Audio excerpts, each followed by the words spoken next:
और अब सवाल यह उठता है कि अर्नब गोस्वामी साहब, मैंने आज आप ही की तरह कोट चढ़ा लिया है और आज मैं आपसे सवाल पूछता है भारत।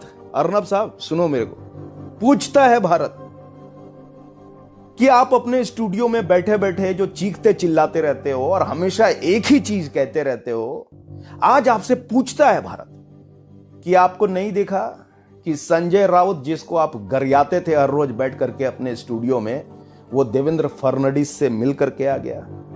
नहीं दिखा आपको? अर्नब गोस्वामी, आज पूछता है भारत, इसका जवाब दो। और ये मैं आपके स्टूडियो में नहीं बैठा कि आप मुझे म्यूट कर दोगे, मुझे सुनो, है ना? और हमेशा एक ही कहानी जो सुनाते रहते हो, ड्रग्स ड्रग्स ड्रग्स, ये हुआ वो हुआ।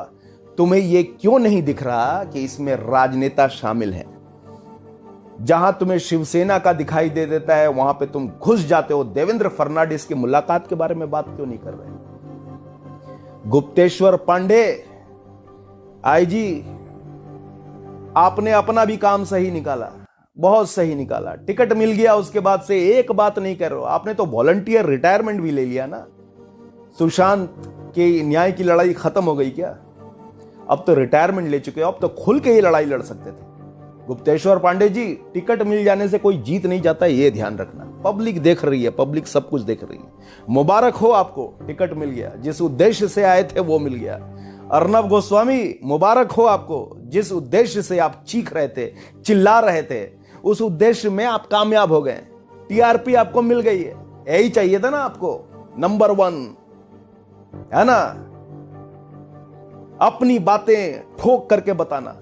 एक ही रिपीट टेलीकास्ट कितना करोगे एक ही तरह की बात कि हमें भरोसा है, हमें भरोसा है, न्याय मिल रहा है, ये हो गया वो हो गया। कहां हुआ? घंटा किधर हुआ?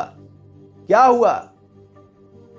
बता दो। अपने शो में बैठ करके बोलते हो कि हत्या की सच्चाई सामने आ गई, ड्रग ये करता है, किसी का भी नाम ले रहे हो विदाउट एनी एविडेंस, बस ऐसे ही चिल्ला रहे हो, जिसका मन होता है उस पर उंगली उठा देते हो। तुम्हारे पत्रकार जो हैं वो बेचारे परेशान हैं क्योंकि तुमने उनको बोला है चीख चीख के रिपोर्टिंग करनी है। उनका गला बैठता जा रहा है। वो तुम्हारी कंपनी में काम कर रहे हैं या किसी तानाशाह के अंदर काम कर रहे हैं, वो वही जानते हैं। अर्नब गोस्वामी, आज पूछता है भारत, कितने पैसे लिए तुमने इतने चीखने और चिल्लाने के? ये सुशांत की लड़ाई है। और एक बात मैं तुम्हें बता देता हूं, हम किसी भी राजनेता को सपोर्ट नहीं करते और हम किसी भी राजनीति को सपोर्ट नहीं करते, क्योंकि राजनीति आएगी और जाएगी, लेकिन सुशांत आएगा जाएगा नहीं। और सुशांत जैसे लाखों हजारों भारतीय जो मुंबई में लड़ रहे हैं ना, स्ट्रगल कर रहे हैं, जिनको कोई देखने वाला नहीं है, उनकी लड़ाई लड़ने के लिए यहां पे बैठा हो। ड्रग दो की कहानी अब नहीं चलने वाली। इंसाफ की बात कर रहे हो तो एविडेंसेस के साथ बात करो। विदाउट एविडेंस सिर्फ चीखने चिल्लाने वाली पत्रकारिता जो तुम कर रहे हो ना, इसे मैं फूहड़ पत्रकारिता कहता हूं। कोई फर्क नहीं पड़ता। तुम्हें जिस राजनेता को गाली देना है दो, तुम्हें जिसे दबाना है दबाओ, जिसे म्यूट करना है करो। तुम्हारे बाप का स्टूडियो है, तुम्हारा स्टूडियो है, जिसे बुलाओ, जिसे कट करो। लेकिन न्याय दिलाने में अगर तुम पीछे हट गए ना, जो कि तुम हट रहे हो, क्यों नहीं बोले कि शरद पवार, अनिल देशमुख आपस में मिल रहे हैं? क्यों मिल रहे हैं? क्यों नहीं बोले कि देवेंद्र फडणवीस 1.5 घंटे 2.5 घंटे राउत के साथ क्या कर रहा था? नहीं दिखता तुम्हें? नहीं दिखता क्योंकि इसमें बीजेपी है। बीजेपी के बारे में कुछ नहीं बोलना है। अगर निडर पत्रकारिता करनी है तो सबके बारे में डंके की चोट पे बात करो, तब मैं तुम्हें पत्रकार मानूंगा। समझ गए?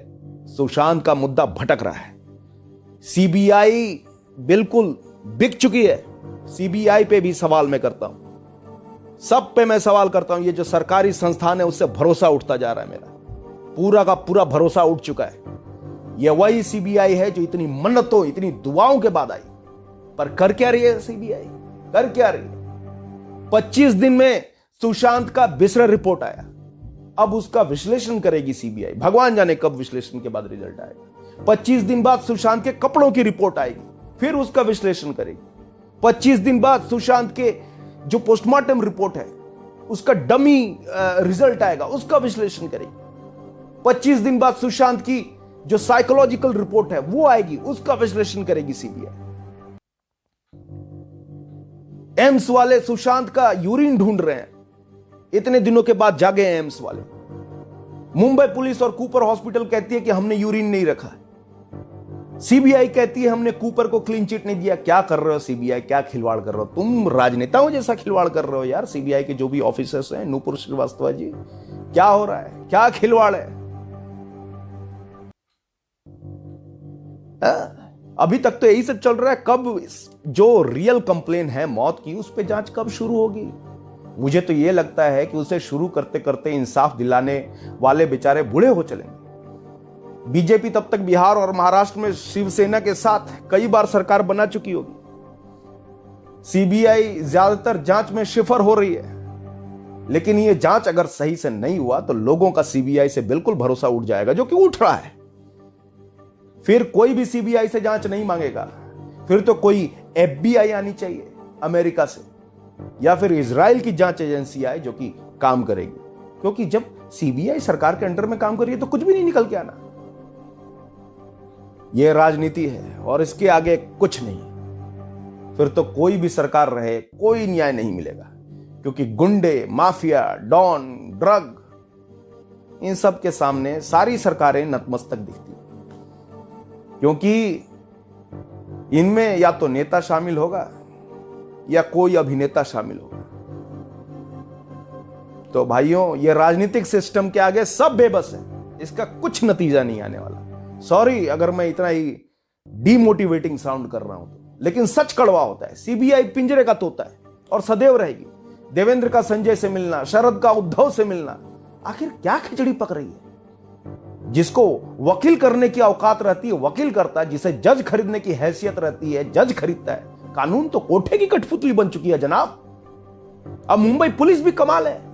दिव्या भारती गिरी बिल्डिंग से तो उसको सुसाइड बता दिया, दिशा सालियान गिरी बिल्डिंग से तो उसको सुसाइड बता दिया, अब सुशांत सिंह राजपूत के केस को भी सुसाइड बता दिया। इतना इजी है मुंबई पुलिस, सब कुछ तुम्हारे लिए। कुछ होने वाला नहीं है, सब बिहार के चुनाव का टाइम पास है, बाद में सब भूल जाओगे। कंगना फेमस हो गई, सिक्योरिटी मिल गई, गुप्तेश्वर पांडे जी फेमस हो गए, चुनाव का टिकट मिल गया, लेकिन जो मुद्दा था सुशांत का, उसका क्या? क्या टीवी चैनल वाले ने अपनी टीआरपी वसूल कर ली। बेवकूफ बने तो हम जनता। सुशांत केस का खुलासा पता नहीं होगा कि नहीं होगा, कब होगा यह भी नहीं मालूम। पुरजोर उठा करके सुशांत के केस को बिहार के डीजी जो है जेडीयू का टिकट ले चुके, और बस ये चुनाव खत्म होने तक ही सीबीआई का हो हल्ला रहेगा। उसके बाद ठंडे बस्ते में जाना है, सब ठंडे बस्ते में जाना। लिख लो, आज मेरी बात आप लिख लो अगर आपको भरोसा नहीं है। अर्नब गोस्वामी पूछता है भारत कि कोई एविडेंसेस भी पेश करोगे? पूछता है भारत डंके की चोट पे कि तुम क्या बीजेपी पे भी सवाल उठाओगे? पूछता है भारत कि कई और मुद्दे हैं उन पे सवाल तुम क्यों नहीं उठा रहे? टीआरपी के लिए सुशांत के जो पीछे पड़े हो तो ढंग से पढ़ो ना। नियम को ताक पे रख के भाषणबाजी वाली काम मत करो। स्टूडियो में बैठ के चीख के चिल्ला के कहां है सलमान, क्या होगा? रिया चक्रवर्ती कहती है ड्रग्स हमने सुशांत के लिए लिया, श्रद्धा कपूर कहती है ड्रग्स सुशांत के लिया, करिश्मा कहती है ड्रग्स सुशांत के लिए, जया साहा कहती है ड्रग्स सुशांत के लिए, सारा आली कहती है ड्रग्स सुशांत के लिए, दीपिका कहती है ड्रग्स सुशांत के लिए लिया। तो एक बात बता दो अर्नब गोस्वामी, ये तुम ही बताओ कि बॉलीवुड क्या सुशांत का नौकर था कि सब साले जाकर के ड्रग इनके लिए लाते थे? पहले के जमाने में कुकर्म करके आदमी शर्म से मर जाता था, आज इनके कुकर्म देखकर इनका शर्म मर जाता है।